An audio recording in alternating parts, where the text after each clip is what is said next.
ตัวที่เราเอาไปเก็บข้อมูลเลยเนี่ยวิทยาพัฒนาอุปกรณ์การของท่องเที่ยวของเราในประเทศเรามีทางนักที่จะส่งพวกในการให้ท่องเที่ยวของทำและตัวเก็บข้อมูล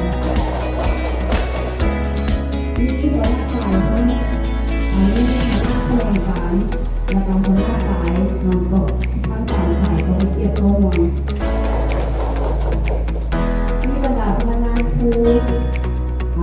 ในบ้านชาวสวนเขาไม่เก็บข้อมูล